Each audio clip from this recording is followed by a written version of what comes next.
Welcome to civil services study. Practice set number ये 9 है। UPSC civil services prelims के लिए 5 जून को एग्ज़ाम डेट है। समय कम है, हर दिन प्रैक्टिस करते रहिएगा। तो चलिए स्टार्ट करते हैं प्रैक्टिस टेस्ट अपना। इस टेस्ट सीरीज़ की प्लेलिस्ट बना रखी है मैंने, वहाँ पर आप टेस्ट नंबर 1 से लेकर 9 तक पहुँच सकते हैं। डिस्क्रिप्शन बॉक्स में लिंक है। 3 से 4 या 5 सेकंड का टाइम मिलेगा एक प्रश्न को पढ़ने के बाद। अपना भी सोचना कि आंसर क्या होगा। बड़े बड़े स्टेटमेंट है, थोड़े तीव्र गति से चलेंगे। तो पहला क्वेश्चन आ गया है ज्योग्राफी से। पेनिनसुलर रिवर है, गोदावरी से रिलेटेड प्रश्न है। गोदावरी की सहायक नदियों की पहचान करो तो जरा। इंद्रावती, प्राणहिता, मंजीरा, काबिनी।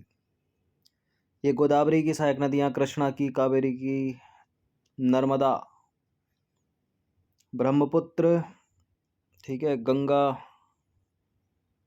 सिंधु, सब इम्पोर्टेंट है। तो गोदावरी यहाँ इंद्रावती यहाँ गोदावरी की सहायक नदी है, प्राणहिता गोदावरी की सहायक नदी है, मंजीरा भी गोदावरी की सहायक नदी है, लेकिन कावेरी नहीं है। काबिनी कावेरी की सहायक नदी है। तो 4 से एलिमिनेट हो जाता क्या? 50% तो हो ही जाता। और यही यूपीएससी भी चाह रही है आजकल, ठीक है। मतलब 75% नहीं करवाती कि 25 मिला के 100 हो जाए। 50 भी अटका देती है, तो 2 ही कटवाती है, वो भी हम भी 2 को कटवाएंगे। तो इसका आंसर क्या हो जाएगा? 1, 2 और 3। तो इंद्रावती हो गई, पूर्णा हो गई, प्रवारा हो गई, मंजीरा हो गई, प्राणहिता और सबरी, ये गोदावरी की सहायक नदियां हैं। जबकि काबिनी की बात करें तो कावेरी की सहायक नदी है वो। तो चौथा वाला गलत। क्वेश्चन नंबर 2 पर आ जाइए। निम्नलिखित पर विचार कीजिए तो जरा। घाघरा है, बेतवा है, सोन है, कोसी है, गंडक है, चंबल है। उपरोक्त में से उन नदियों की पहचान कीजिए जिनका उद्गम प्रायद्वीपीय मैदानों से है। देखिए, घाघरा तो हिमालय से निकलती है। हिमालय में भी कौन सा हिमालय? नेपाल हिमालय से निकलती है। अब जहाँ जहाँ एक है उसको हटा दीजिए। गंडक भी तो नेपाल हिमालय से निकलती है, जहाँ जहाँ 2 है उसको हटा दीजिए। यही हटा अभी तक तो। कोसी भी तो एक हिमालय से निकलने वाली नदी है, नेपाल हिमालय से निकलती है भी, इसको भी हटा दीजिए। अब जहाँ जहाँ 3 है उसको हटाओ तो जरा। फिर से 50% ही मिला आंसर। चंबल प्रायद्वीपीय मैदानों से निकलने वाली नदी है, बेतवा भी, सोन भी। तो 4, 5, 6 हो जाएगा सी। तो घाघरा हो गई, गंडक हो गई, कोसी हो गई, ये नदियाँ नेपाल हिमालय से निकलती हैं। जबकि चंबल नदी, बेतवा नदी और सोन नदी प्रायद्वीपीय मैदानों से आती हैं। और यह सभी गंगा नदी की सहायक नदियां हैं, ठीक है। नंबर 3 पर आ जाइए। निम्नलिखित में से उस नदी की पहचान कीजिए जो 2 अलग अलग धाराओं वाली एक विशिष्ट नदी है। कौन सी है इनमें से? महानदी। तो महानदी 2 अलग अलग धाराओं वाली एक विशिष्ट नदी है। इसकी एक धारा नेपाल में हिमालय से निकलकर बिहार से होते हुए राजमहल की पहाड़ियों के निकट गंगा नदी में मिल जाती है, जिसे स्थानीय तौर पर फुलहर नदी कहा जाता है। और इसकी दूसरी धारा महानंदा के नाम से जानी जाती है, जो पश्चिम बंगाल के दार्जिलिंग की पहाड़ियों से निकलती है। ये स्टेटमेंट वाला प्रश्न है, ज्योग्राफी का ही है। नंबर 4 है। निम्नलिखित कथनों पर विचार कीजिए तो जरा। पहला स्टेटमेंट है, तिब्बत में ब्रह्मपुत्र को सांगपो के नाम से जाना जाता है। और नामचा बरुआ पहुंचने पर ब्रह्मपुत्र यू टर्न लेते हुए भारत के असम में प्रवेश करती है। सियोक, जास्कर, हुंजा ब्रह्मपुत्र की सहायक नदियां हैं। देखिए, ज्योग्राफी में जो है आपको ज्योग्राफी के प्रश्न अगर आंखों के सामने चलते हैं तो माइंड में मैप चलना चाहिए। इतनी प्रैक्टिस कर लेना। इंडिया का मैप अगर आप देखोगे और नॉर्थ ईस्ट की तरफ चलोगे तो नॉर्थ ईस्ट को ऊपर से अरुणाचल प्रदेश ने घेरा हुआ है, उसके अंदर है असम, ठीक है। तो अरुणाचल में प्रवेश करेगी वो, ना कि असम में। तो गलत है ये दूसरा वाला स्टेटमेंट। अरुणाचल प्रदेश होता तो सही हो जाता, वरना गलत है। श्योक, जास्कर, हुंजा तो सिंधु की सहायक नदियां हैं ना, इंडस की, ब्रह्मपुत्र की थोड़ी हैं। ब्रह्मपुत्र की तो मानस, लोहित, कामेंग, धनश्री, सुबनश्री, ये सब है। बाकी तिब्बत का ब्रह्मपुत्र का तिब्बत में नाम सांगपो है, ये पहला वाला सही है। तिब्बत में ब्रह्मपुत्र को सांगपो के नाम से जाना जाता है। फिलहाल हम थर्ड को एलिमिनेट करते, सेकंड को एलिमिनेट करते, हमारा आंसर मिल जाता केवल 1। तो देखिए तिब्बत में ब्रह्मपुत्र का नाम जो है वो है सांगपो, तो पहला वाला स्टेटमेंट करेक्ट हो गया। नामचा बरुआ पहुंचने के बाद ब्रह्मपुत्र लेती है यूटर्न और भारत के अरुणाचल प्रदेश में प्रवेश करती है। सियोक जास्कर हुंजा सिंधु की सहायक नदियां हैं, ना कि ब्रह्मपुत्र की सहायक नदियों की बात करें तो उसमें भी लेफ्ट बैंक टिबिट्री को याद रखिएगा, देवांग, लोहित, बूढ़ी, दिहांग और धनश्री। और राइट बैंक टिबिट्री की बात करें तो कामेंग, सुबनश्री, मानस और संकोस।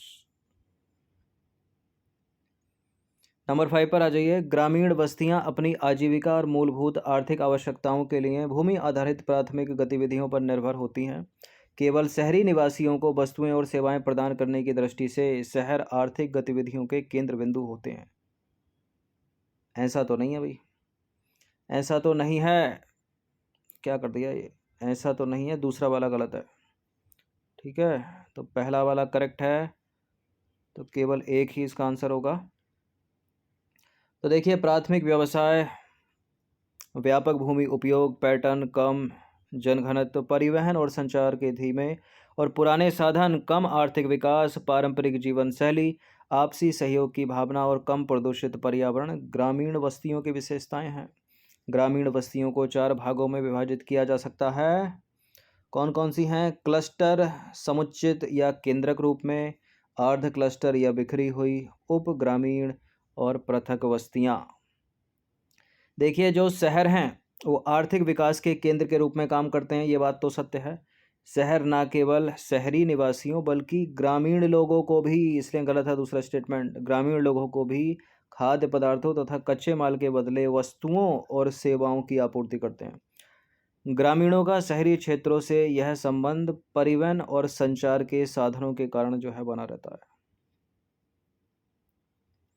नंबर 6 पर आ जाइए। यह है जनसंख्या वृद्धि के चरण भारत में और यह है उनकी विशेषताएं। तो पहला चरण 1921 से 1901 के बीच में, दूसरा चरण 1921 से 1951, तीसरा वाला 1951 से 1981 और चौथा है 1981 से लेकर वर्तमान स्थिति। मिला दो इनको जरा, इनका मैच कर दीजिए। अवरुद्ध जनसंख्या वृद्धि की अवधि कौन सी है? 1901 से लेकर 1921 के बीच में। स्थिर जनसंख्या वृद्धि की अवधि कौन सी है? 1921 से लेकर 1951। और जनसंख्या विस्फोट की अवधि कौन सी है? 1951 से लेकर 1981 की। और गिरावट की प्रवृत्ति के साथ उच्च जनसंख्या वृद्धि की अवधि है 1981 से लेकर वर्तमान तक। तो एक का 4 हो गया और 4 का हो गया 3। एक का 4 हो गया और 4 का हो गया 3 किस में? 4 का 3 एक में ही है, 2 में है, एक का 4। ठीक है, तो ये तो होगा नहीं, यही होगा फिर डी।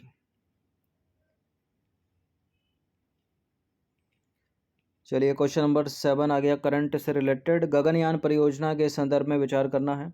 यह भारत का पहला मानव अंतरिक्ष मिशन है और इस मिशन का उद्देश्य अंतरिक्ष यात्रियों को निम्न पृथ्वी कक्षा में ले जाना है, यानी लो अर्थ ऑर्बिट। क्या ये बात सत्य है? गगनयान से रिलेटेड ये दोनों के दोनों स्टेटमेंट करेक्ट हैं, सी है इसका आंसर। तो गगनयान परियोजना का लक्ष्य 3 भारतीय अंतरिक्ष यात्रियों को एक चालक दल मॉड्यूल के अंदर अंतरिक्ष में भेजना है। चालक दल को श्रीहरिकोटा से रवाना किया जाएगा और वे कक्षा यानी ऑर्बिट में 5 से 7 दिन तक रहेंगे और यह भारत का पहला मानव अंतरिक्ष कार्यक्रम है या होगा। देखिए मिशन का उद्देश्य 3 सदस्यीय चालक दल को लो अर्थ ऑर्बिट में ले जाना है, तो दूसरा वाला स्टेटमेंट भी करेक्ट है और यह परियोजना वर्ष 2022 तक कार्यान्वित होगी। देखिए यदि मिशन सफल रहा तो सोवियत संघ, अमेरिका और चीन के बाद अपना प्यारा भारत अंतरिक्ष में मानव भेजने वाला चौथा राष्ट्र होगा। एक पद है जो समाचारों में रहता है, उस पद का नाम है बायो प्रोस्पेक्टिंग। क्या है ये? इसका सबसे अच्छा वर्णन इनमें से कौन सा कथन करेगा? बायो प्रोस्पेक्टिंग जैव संसाधनों से प्राप्त वाणिज्यिक रूप से उपयोगी उत्पादों के लिए एक व्यवस्थित खोज है। ये बायो प्रोस्पेक्टिंग, सी है इसका आंसर। तो जैव विविधता पूर्वेक्षण, या इंग्लिश में बोलते हैं इसको, या जूलॉजिकल टर्म इसका हो सकता है या मेडिकल टर्म इसका हो सकता है, बायो प्रोस्पेक्टिंग। बायो प्रोस्पेक्टिंग औषधीय कृषि, प्रसाधन व अन्य अनुप्रयोगों के लिए जो है व्यावसायिक रूप से मूल्यवान उत्पादों को विकसित करने हेतु प्रकृति में जैव, रासायनिक और आनुवंशिक जानकारी की व्यवस्थित खोज है बायोप्रोस्पेक्टिंग। अब इससे रिलेटेड यहाँ पॉज मार के इसको भी पढ़ लीजिएगा, इसको क्वेश्चन नंबर 9 पर आ जाइए। कौन सा संगठन वैश्विक जोखिम रिपोर्ट प्रकाशित करता है इनमें से? विश्व आर्थिक मंच। तो विश्व आर्थिक मंच यानी वर्ल्ड इकोनॉमिक फोरम द्वारा वैश्विक जोखिम रिपोर्ट प्रकाशित की जाती है और यह जो रिपोर्ट है वो समस्याओं के 5 क्षेत्रों पर केंद्रित है। आर्थिक भेदता, ठीक है, और भू राजनीतिक तनाव, सामाजिक व राजनीतिक तनाव, और पर्यावरणीय ह्रास और तकनीकी अस्थिरता। 10वां प्रश्न है मैसेडोनिया गणराज्य से रिलेटेड है। मैसेडोनिया गणराज्य के संदर्भ में निम्नलिखित कथनों पर विचार कीजिए। तो देखिए, इसने आधिकारिक तौर पर अपना नाम परिवर्तित कर उत्तर मैसेडोनिया गणराज्य कर लिया और वर्ष 1991 में यह जो है ग्रीस से अलग हुआ था। ग्रीस से हुआ था क्या मैसेडोनिया? ग्रीस से नहीं हुआ था, गलत है दूसरा वाला स्टेटमेंट, पहला वाला सही है। यूगोस्लाविया से अलग हुआ था। तो देखिए, पूर्व में मैसेडोनिया गणराज्य के रूप में जाना जाने वाले इस देश ने जो है अपना नाम आधिकारिक तौर पर परिवर्तित करके उत्तर मैसेडोनिया गणराज्य कर लिया है। तो पहला स्टेटमेंट सही है। वर्ष 1991 की वो बात है जब यूगोस्लाविया से अलग हुआ था ये। तो यूगोस्लाविया से स्वतंत्रता की घोषणा के पश्चात इस देश ने मैसेडोनिया नाम चुना था, परंतु इस नाम के पड़ोसी देश ग्रीस के साथ संबंधों को गंभीर रूप से तनावपूर्ण कर दिया। क्यों कर दिया? क्योंकि ग्रीस के अंदर भी एक क्षेत्र है, उसका नाम भी मैसेडोनिया है, ठीक है। यह ग्रीक क्षेत्र मैसेडोनिया ग्रीस के जो है उत्तर पर्वतीय भाग में स्थित है। तो गलत हो गया ना दूसरा स्टेटमेंट। यूगोस्लाविया से अलग हुआ है, ग्रीस से अलग नहीं हुआ है मैसेडोनिया। इसका नाम है अब उत्तर मैसेडोनिया। उत्तर मैसेडोनिया गणराज्य जो है वो सर्बिया, कोसोवो, अल्बानिया, ग्रीस और बुल्गारिया से घिरा हुआ है। यानी नॉर्थ मैसेडोनिया या उत्तर मैसेडोनिया एक लैंडलॉक्ड कंट्री है, स्थल अवरुद्ध देश है। प्रश्न क्रमांक संख्या 11 पर आ जाइए। निम्नलिखित कारकों में से कौन से मृदा निर्माण को नियंत्रित करते हैं? मूल पदार्थ, स्थलाकृति, जलवायु, जैविक गतिविधि, समय। टाइम भी करता है क्या मृदा निर्माण को नियंत्रित? बिल्कुल करता है। क्लाइमेट करती है, क्या करती है? जैविक गतिविधियां करती हैं, स्थलाकृति करती है, मूल पदार्थ, सभी तो करते हैं ये। इस तरह के प्रश्न यूपीएससी सिविल सेवा में पूछे जाते हैं और सभी अधिकतर उनके आंसर हो जाते हैं 1 2 3 4 5। तो मृदा निर्माण के कारक, 5 बुनियादी कारक मृदा निर्माण को नियंत्रित करते हैं। मूल पदार्थ, स्थलाकृति, जलवायु, जैविक गतिविधि और समय यानी टाइम। वस्तुतः मृदा निर्माण के कारक एक साथ मिलकर काम करते हैं और एक दूसरे के कार्यों को प्रभावित करते हैं। डी सही है भाई। क्वेश्चन नंबर 12 पर आ जाइए। सूखा प्रवण क्षेत्र कार्यक्रम DPAP के संदर्भ में निम्नलिखित कथनों पर विचार करेंगे। यह कार्यक्रम चौथी पंचवर्षीय योजना के दौरान शुरू किया गया था। सूखा प्रवण कार्यक्रम, यह कार्यक्रम ग्रामीण विकास मंत्रालय के अंतर्गत आता है और इसे एकीकृत वाटरशेड प्रबंधन कार्यक्रम में शामिल कर दिया गया है। अब मिनिस्ट्री यहाँ चेंज कर लोगे तो दूसरा एलिमिनेट हो जाएगा, चौथी की जगह पांचवी पंचवर्षीय योजना होगी तो पहला एलिमिनेट हो जाएगा। लेकिन कुछ भी एलिमिनेट नहीं करेंगे हम, क्योंकि सारी बातें ये सत्य हैं तीनों की तीनों, और डी है इसका आंसर, उपरोक्त सभी।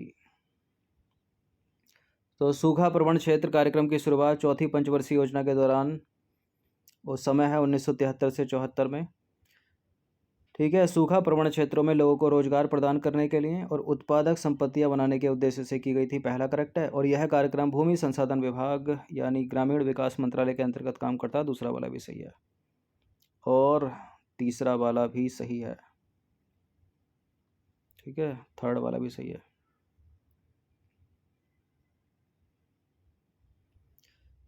क्वेश्चन नंबर 13 पर आ जाइए। भारत में बाढ़ के संदर्भ में निम्नलिखित कथनों पर विचार कीजिए तो जरा। मानवीय क्रियाकलापों द्वारा जलधाराओं और नदी तंत्रों के अवरोधन से आकस्मिक बाढ़ आती है, ऐसा होता है क्या? ब्रह्मपुत्र में आने वाली वार्षिक बाढ़ धान की फसल के लिए अनुकूल परिस्थितियों का निर्माण करती है। तमिलनाडु में शीत ऋतु में बाढ़ आती है। देखिए मानसून के निवर्तन से वर्षा होती है तमिलनाडु में, ठीक है, यानी लौटते हुए मानसून से वर्षा होती है तमिलनाडु में, तो बिल्कुल वो वर्षा जो है बाढ़ का कारण बन सकती है। सही है तीसरा वाला स्टेटमेंट। और ब्रह्मपुत्र में आने वाली वार्षिक बाढ़ धान की खेती के लिए अनुकूल परिस्थितियों का निर्माण करती है। बिल्कुल, जैसे कि वेस्टर्न डिस्टर्बेंस जो होता है ना, पश्चिमी विक्षोभ, वो गेहूं की फसल के लिए सर्दियों में जो है वो वर्षा अच्छी होती है, उसी तरह से ब्रह्मपुत्र में आने वाली वार्षिक बाढ़ धान की खेती के लिए अनुकूल परिस्थितियों का निर्माण करती है। मानवीय क्रियाकलाप, बिल्कुल सब कुछ करते हैं ये तो, नो डाउट, तीनों के तीनों स्टेटमेंट करेक्ट हो गए। तो राजस्थान हो गया, गुजरात हो गया, हरियाणा हो गया, पंजाब हो गया, जैसे राज्य आकस्मिक बाढ़ के कारण जलमग्न हो जाते हैं, और ऐसा आंशिक रूप से मानसून की प्रकृति के कारण और आंशिक रूप से मानव गतिविधियों द्वारा नदियों का मार्ग अवरोधित होने के कारण होता है। पहला वाला करेक्ट है। कभी कभी तमिलनाडु में मानसून के निवर्तन के कारण नवंबर से जनवरी के दौरान बाढ़ आ जाती है, दूसरा वाला सही है। तीसरा सही है, और दूसरा वाला भी सही है। देखिए बाढ़ जो है हर साल बहुमूल्य फसलों को नष्ट कर देती है, और भौतिक आधारभूत ढांचों जैसे कि सड़कें, रेल, पुल, मानव बस्तियों को नुकसान पहुंचाती है, जिससे लाखों लोग बेघर हो जाते हैं। बाढ़ प्रभावित क्षेत्रों में हैजा, आंत्र शोध, यकृत शोध यानी हेपेटाइटिस जैसी बीमारियां जो है फैल जाती हैं। इसके लाभ भी हैं कुछ, जैसे कि प्रत्येक वर्ष बाढ़ जो है कृषि योग्य खेतों में उपजाऊ गाद का निक्षेपण करती है, जो फसलों के लिए अच्छा होता है। और ब्रह्मपुत्र में आने वाली आकस्मिक बाढ़ जो है वो धान की खेती के लिए, धान की फसल के लिए जो है परिस्थितियों का निर्माण करती है, उपयुक्त परिस्थितियों का निर्माण करती है। मुख्य परीक्षा में इसी तरह लिखा जाता है, थोड़ा डिमेरिट बता दो, कुछ मेरिट बता दो उसकी, ठीक है।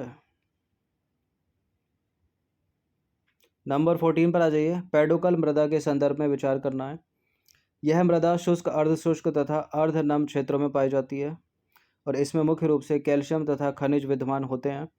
समशीतोष्ण और उष्णकटिबंधीय क्षेत्रों, समशीतोष्ण और उष्णकटिबंधीय दोनों क्षेत्रों में मरुस्थलों के आसपास स्टेपी तथा प्रेरी जैसे घास के मैदान इन मृदा पर ही विकसित हुए हैं। क्या? स्टेपी यूरोप और एशिया का, यानी यूरेशिया का, और प्रेरी है नॉर्थ अमेरिका का। ये घास के मैदान है, और ये पूछ लेते हैं एग्ज़ाम में।